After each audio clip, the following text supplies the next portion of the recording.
2 సంవత్సరాల్లో ఏమి వింటున్నాము?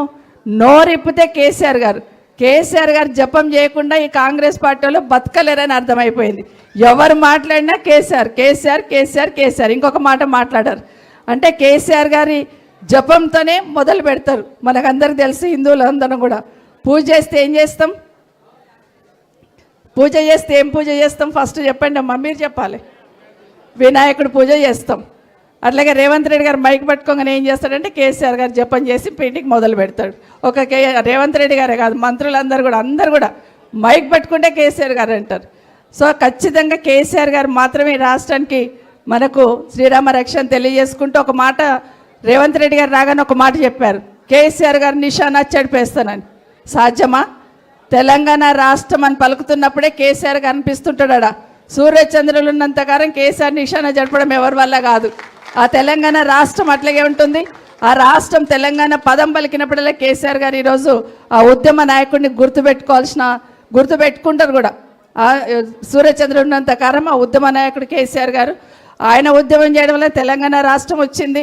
తెలంగాణ రాష్ట్రాన్ని సాధించిన 10 సంవత్సరాలు తెలంగాణ రాష్ట్రాన్ని మొదటి స్థానంలో నిలిపాడు మన దేశంలోని కూడా ఈరోజు అందరు గుర్తుపెట్టుకుంటున్న సందర్భం. కానీ మాటకు ముందు నిశానా జడిపేస్తా అంటాడు.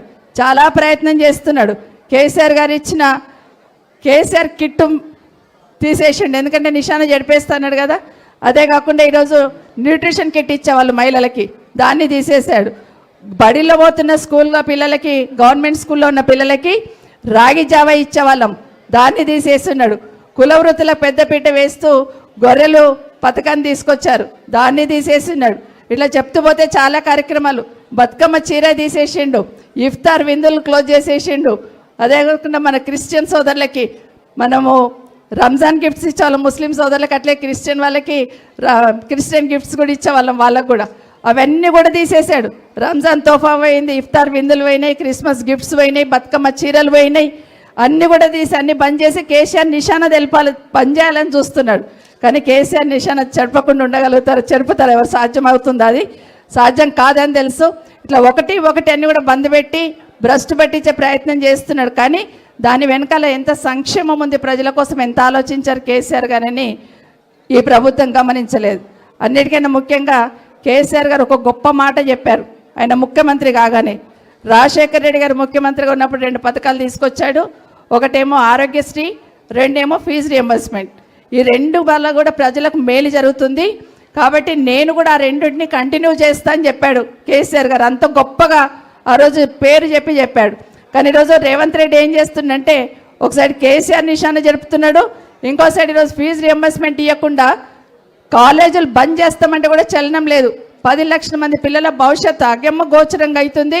కాలేజీలు బంద్ చేస్తాం, ఫీజు రియంబర్స్మెంట్ మాకు ఒక 1000 కోట్లన్నా ఇవ్వండి, 10,000 కోట్లు కాదు, మీరు బకాయిలు పెట్టుకున్న దాంట్లో 1000 కోట్లు ఇవ్వమంటే కూడా ఈ ప్రభుత్వంలో చలనం లేకపోతే వాళ్ళు ధర్నా చేస్తుంటే కూడా కనీసం ప్రభుత్వం నుండి స్పందన లేదు. అంటే ఒకటి ఏం ఆలోచించిందంటే రేవంత్ రెడ్డి గారు, ఒకసారి కేసీఆర్ నిశానా జరిపేయాలి, రెండో సైడ్ రాజశేఖర రెడ్డి నిశానా జరిపేయాలని చూస్తున్నాడు. ప్రజలు ఏమనుకుంటున్నారంటే రేవంత్ రెడ్డి నిశానా ఎప్పుడు జరిపేయాలని ఎదురు చూస్తున్నారు. దానికి ఇది మంచి అవకాశం. మనం ఈరోజు రేపు భవిష్యత్తులో ఈ రాష్ట్రంలో ఈ ప్రభుత్వాన్ని వెనక్కి పంపించాలంటే, ఈ ప్రభుత్వానికి చమనగీతం పాడాలంటే జూబ్లీహిల్స్ ఎన్నిక పునాది అవుతుంది. మీరందరూ కూడా పెద్ద ఎత్తున ఇప్పటికే గెలిచినాం, మెజార్టీ ముఖ్యం. ఆ మెజార్టీ ఎవ్వరు ఊహించినంత మెజార్టీ రావాలి. మీరందరూ కూడా బీఆర్ఎస్ పార్టీకి ఓటు వేయించి గెలిపించమని అందరికి చెప్పమని మరొకసారి తెలియజేసుకుంటూ